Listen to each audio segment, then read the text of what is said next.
Maintenant, on va prendre notre invité de ce matin. Il nous vient de Paris alors que les autres viennent parce que ce sont les vacances, on profite de l'été. Mais lui, il vient en mission prophétique parce que c'est un pasteur. Et partout il se retrouve, il continue à parler de Dieu. Bienvenue à vous, pasteur Boni Omenia. Merci. Vous êtes pasteur à l'église, à l'extension Parole du Salut de Paris. Voilà. Et vous êtes ici pour continuer cette mission à travers la publication de votre ouvrage sur la jeunesse. Tout à fait. Donc, effectivement, je suis pasteur assistant. Donc, le pasteur assistant du pasteur Noëlla Lumandé, que vous connaissez très bien. Oui. Donc, le mari de Mamina Lumandé, qui a déjà fait plusieurs albums. Oui. Donc, je suis son pasteur, je suis son assistant. Oui. Et effectivement, je suis venu particulièrement pour la promotion de ces livres « Jeune, que seras-tu demain ?» qui est publié depuis le mois de juin 2015. Comme chez vous, on est forcément pasteur et autre chose. Hein. Le pasteur titulaire, il est pasteur, il peut chanter. Vous êtes assistant, vous êtes pasteur et écrivain, finalement. Alors, on parle de votre ouvrage, c'est un questionnement aux jeunes. Pourquoi? Oui, c'est un questionnement. C'est pour aider les jeunes à réfléchir par rapport à ce qui seront demain. Il nous semble qu'actuellement, réfléchir sur ce qu'on sera demain est devenu une angoisse. Les jeunes ont du mal à se projeter parce que les prévisions ne sont pas bonnes. Non. Et finalement, qu'est-ce qu'on dit? Mangeons, buvons, car demain nous mourrons. C'est un peu la logique dans laquelle les jeunes vivent aujourd'hui. De toute façon, on finit par mourir. Voilà. Pourtant, ce que nous faisons aujourd'hui, les décisions et les choix que les jeunes prennent déterminent ce qui seront demain. Et la vie s'inscrit dans la perspective du futur. La logique de mangeons et buvons, c'est compromettre ce qu'on sera demain. Donc il est important de rappeler à nos jeunes que ce qui seront demain est fonction des décisions qu'ils prennent dans plusieurs domaines de la vie, notamment les domaines spirituels, les domaines des études et orientations professionnelles, et aussi dans les domaines de choix de conjoint et de mariage. Les décisions et les choix qu'ils font dans ces trois domaines particulièrement déterminent ce qui seront demain. Il est important de rappeler cela à nos jeunes. Est-ce que vous leur donnez des indicateurs pour qu'ils puissent se rassurer qu'ils sont dans le bon par rapport aux choix qu'ils sont en train d'effectuer? Un critérium, par exemple? Et tout est mentionné dans mon livre. Je reviens en détail sur comment trouver celle ou celui que Dieu vous destine et quels sont les critères. J'essaie de détailler les différents critères qui peuvent permettre justement à nos jeunes de faire un bon choix.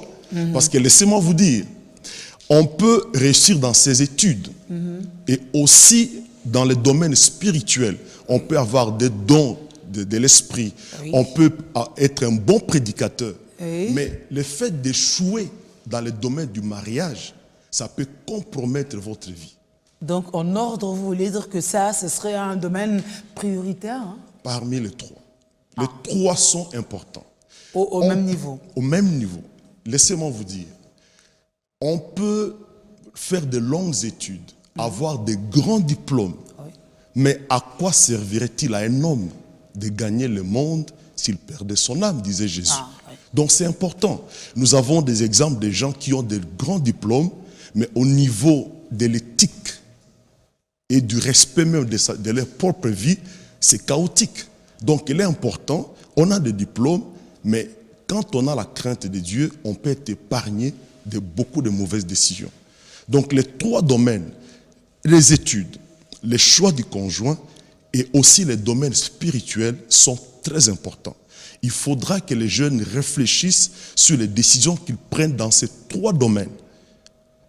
Je les mets presque au même niveau. C'est pour ça que dans ces livres, j'essaie d'orienter les jeunes, de les aider à comprendre que les décisions dans ces trois domaines déterminent ce qui seront demain. Il y a un autre aspect. On peut être un bon chrétien. Mais quand au niveau scolaire et académique, il n'y a pas de progrès, je crois qu'on peut prophétiser, mais au niveau social, on n'a pas un bon niveau. Donc il est important de progresser. C'est pour ça qu'il y a un chapitre dans ces livres où je parle de l'équilibre que les chrétiens doivent trouver entre les domaines spirituels et les domaines académiques. Il faut trouver de l'équilibre. Quand il y a des équilibres, parfois ça saute aux yeux et ça a du mal à convaincre les indécis. Tout à fait. Les autres sont plus dans le spirituel et on néglige les études. Et les autres, quand on s'approche par exemple des épreuves, ils font quoi? Ils mettent Dieu dans le placard. Dieu, on ne peut pas lui donner de congé. Vous pouvez dire, donner congé à la Bible, donner congé à la prière, à fréquenter votre église. Mais l'ennemi ne vous demande pas l'autorisation. Non. On ne peut pas donner congé au diable parce qu'il vous attaque à tout moment. Voilà. Donc il est important, bien qu'on a d'autres occupations, de donner à Dieu toujours sa première place. Je ne parle pas d'un service à l'église. Non. Parce que j'ai fait la différence entre le service à l'église et Dieu lui-même. Dieu, on ne peut pas lui donner de congés. On ne peut pas mettre Dieu dans le placard. Mais à un moment donné, pour des raisons, d'autres priorités, on peut lever les pieds sur l'accélérateur dans d'autres domaines, par exemple, service de l'église. Parce qu'à ce moment-là, il faut se concentrer sur les études. Donc, il y a une différence entre Dieu et le service pour Dieu. Vous faites bien de marquer cette différence. Alors, dites-nous votre programme concrètement à Kinshasa. Comment vous faites pour échanger avec ces différents jeunes, les églises et tout? Comment vous faites? C'est quoi le programme? Voilà, j'ai quitté la France, j'ai quitté Paris parce que j'ai un fardeau pour les jeunes. J'ai animé plusieurs conférences. À Paris, j'ai animé une conférence. Je l'ai fait en Belgique, justement pour sensibiliser les jeunes autour de cette question. Que seras-tu demain? Et Dieu m'a fait grâce, je me retrouve à Kinshasa pour une série de conférences, toujours concernant les mêmes thèmes. J'ai animé une conférence à la Borne, donc le samedi passé, et la prochaine conférence aura lieu à l'église Parole du Salut à Gombe le samedi et le dimanche après-midi. Également, je vais intervenir à l'occasion de la Convention nationale de la jeunesse des Assemblées de Dieu qui aura lieu du 24 au 25 de ce mois. Mais dites-nous en passant, vous sentez la différence entre la réaction, la façon d'appréhender les concepts et tout des jeunes parisiens, européens et des jeunes quinois, congolais? Effectivement, avant de partir à France, j'ai eu à accompagner nos jeunes ici. Et quand je suis revenu, effectivement, j'ai pris le temps de discuter avec ceux qui sont aujourd'hui les encadreurs de la jeune, des jeunes plutôt. Je voulais savoir si vraiment il y a une différence, il y a un écart au niveau de la conception ou de la perception de certaines choses. En expliquant un peu le contenu de mon livre, en tout cas, ils m'ont dit que c'est presque la même réalité.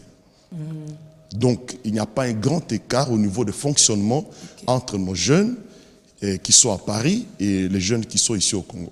Alors, votre mot pour nous dire merci et au revoir ce matin?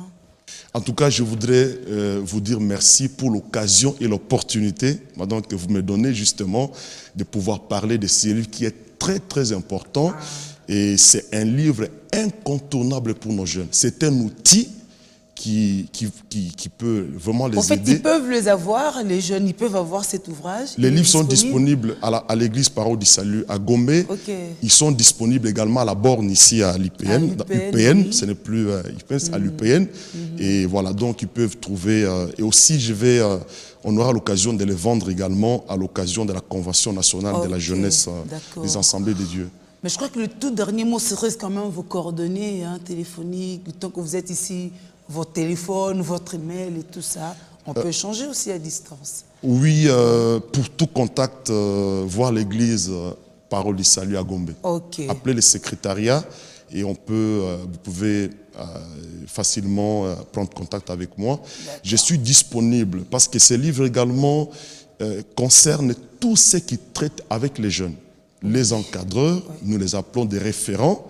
Ça peut être un outil pour eux, justement, pour bien accompagner les jeunes, mais aussi pour les parents. C'est un livre très important pour, justement, ça donne des éléments d'accompagnement. Nos jeunes ont besoin des adultes qui soient vraiment à leur côté pour leur montrer la voie. Voilà. comme Paul avait fait avec Timothée.